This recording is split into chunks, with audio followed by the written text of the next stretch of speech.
अभी जो आप सोच रहे हो, मैं कभी किसी के झांसे में नहीं आता, यह बात सुनने में जितनी स्ट्रांग लगती है, असल में उतनी ही डेंजरस इल्यूजन है। क्योंकि 1513 में एक आदमी ने एक किताब लिखी थी, चर्च ने उसे बैन कर दिया, गवर्नमेंट्स ने उसे डेंजरस बताया, लेकिन आयरनी देखो, आज उसी किताब के प्रिंसिपल्स क्वाइटली हर ब्रांड, हर एडवर्टाइजमेंट, हर सेल्समैन यूज कर रहा है। उस आदमी का नाम था निकोलो माकियावेली, और आज डार्क माइंड थ्योरी में हम अनकवर करेंगे वो 5 साइकोलॉजिकल वेपन्स जो रोज आपके डिसीजंस को शेप करते हैं बिना आपको पता चले। आप सोचते हो सेलिंग बस एक नॉर्मल ट्रांजैक्शन है, कोई चीज बेचता है, आप खरीद लेते हो, बस इतना ही। लेकिन यही सोच आपकी सबसे बड़ी कमजोरी है। सेलिंग एक्चुअली एक साइकोलॉजिकल बैटल है, और इस बैटल में ज्यादातर लोग बिना जाने ही हार जाते हैं। 99% लोग यही मानते हैं कि सेल्समैन बस प्रोडक्ट एक्सप्लेन कर रहा है, फीचर्स, प्राइस, बेनिफिट्स। लेकिन असल गेम कुछ और ही है। असल में वो आपके दिमाग में एक स्टोरी बिल्ड कर रहा होता है। वो आपको डायरेक्ट कन्विंस नहीं करता, वो आपकी रियलिटी को धीरे धीरे रीशेप करता है। वो आपके अंदर डिजायर क्रिएट करता है, कंपैरिजन सेट करता है, और आपको ऐसे पॉइंट पर ले आता है जहां ना बोलना भी आपको खुद गलत लगने लगता है। और यही सबसे डेंजरस पार्ट है। ये सब इतना स्मूथ होता है कि आपको मैनिपुलेशन जैसा फील ही नहीं आता। निकोलो मैकियावेली ने कहा था, power is not in reality, power is in perception.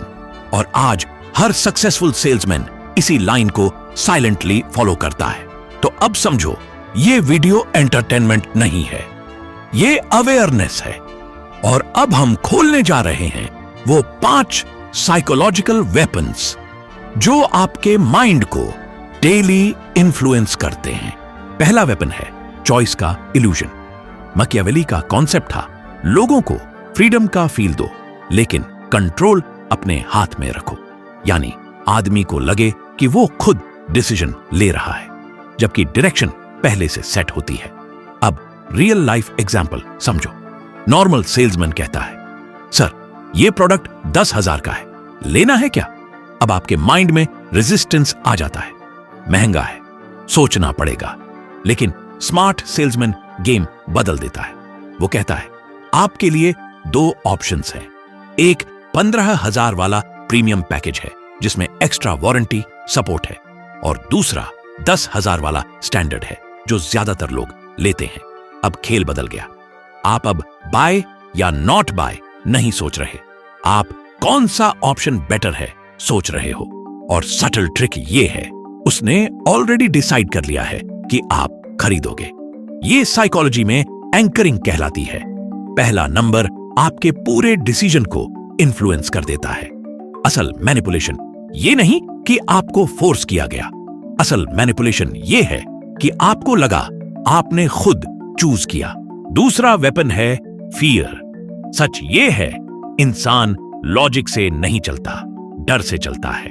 हम चीजें इसलिए नहीं खरीदते कि हमें चाहिए, हम इसलिए खरीदते हैं क्योंकि हमें लगता है अगर नहीं लिया तो नुकसान हो जाएगा। यही प्रिंसिपल मैकियावेलियन सेलिंग का कोर है। 3 कॉमन ट्रिगर्स होते हैं। 1 स्कैरसिटी, सर लास्ट 2 पीसेस बचे हैं, और अचानक आपका ब्रेन अलर्ट मोड में चला जाता है। 2 फोमो, कल एक कस्टमर आया था, उसने तुरंत ले लिया, अब आपको लगता है आप पीछे रह जाओगे। 3 टाइम प्रेशर, आज के बाद प्राइस बढ़ जाएगा। तीनों का कॉमन पॉइंट क्या है?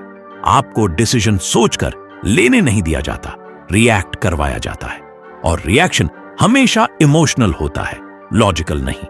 असल ट्रिक यह है डर को केयर के साथ मिक्स करना।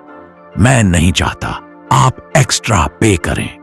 यह लाइन सुनते ही रेजिस्टेंस टूट जाता है, क्योंकि आप महसूस करते हो वो आपके खिलाफ नहीं, आपके लिए बोल रहा है। और यही सबसे रिफाइंड मैनिपुलेशन है। तीसरा वेपन है फेक ऑथेंटिसिटी। यह सबसे ट्रिकी है क्योंकि इसमें ऑनेस्टी को वेपन बना दिया जाता है। एक सेल्समैन कहता है, ऑनेस्टली बोलूं तो मैं ये बड़ा मॉडल रिकमेंड नहीं करूंगा। आप तुरंत सोचते हो ये तो ऑनेस्ट लग रहा है, लेकिन असल में उसने ट्रस्ट बिल्ड कर लिया। अब वो जो भी रेकमेंड करेगा आप ज्यादा ट्रस्ट के साथ सुनोगे। एक और एग्जांपल, ऑनेस्टली इसमें थोड़ा वेट ज्यादा है, लेकिन ड्यूरेबिलिटी टॉप क्लास है। उसने वीकनेस भी एक्सेप्ट कर ली। अब आपका गार्ड गिर गया। और यही मैकियावेलियन टेक्निक है, ट्रूथ को हाइड नहीं करना बल्कि सेलेक्टिवली यूज करना। असल गेम ऑनेस्टी का नहीं होता, प्रेजेंटेशन का होता है। जो दिखता है वही बिकता है। चौथा वेपन है फ्रेम कंट्रोल।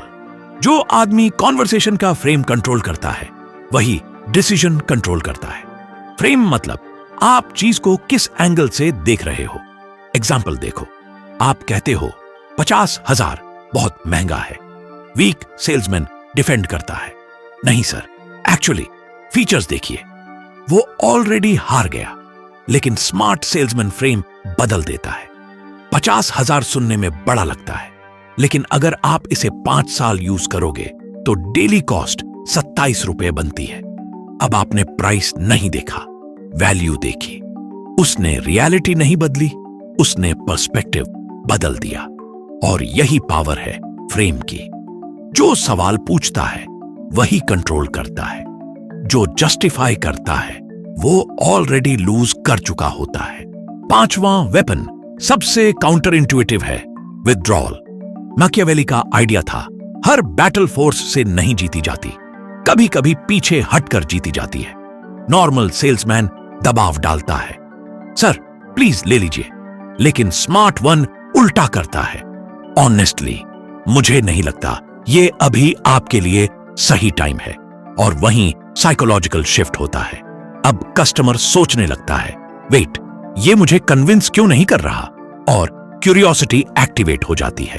अब वो खुद इंटरेस्ट दिखाता है, क्योंकि इंसान उस चीज को ज्यादा वैल्यू देता है जो इजीली अवेलेबल नहीं होती।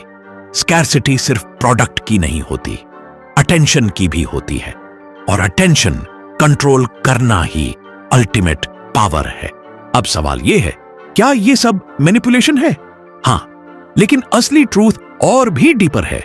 ये सिर्फ सेलिंग नहीं है, ये ह्यूमन साइकोलॉजी है। एड्स, मार्केटिंग, पॉलिटिक्स, रिलेशनशिप्स, हर जगह यही प्रिंसिपल्स काम कर रहे हैं। फर्क सिर्फ इतना है, कुछ लोग इसे समझकर यूज कर रहे हैं और कुछ लोग अननोइंगली इसमें फंस रहे हैं।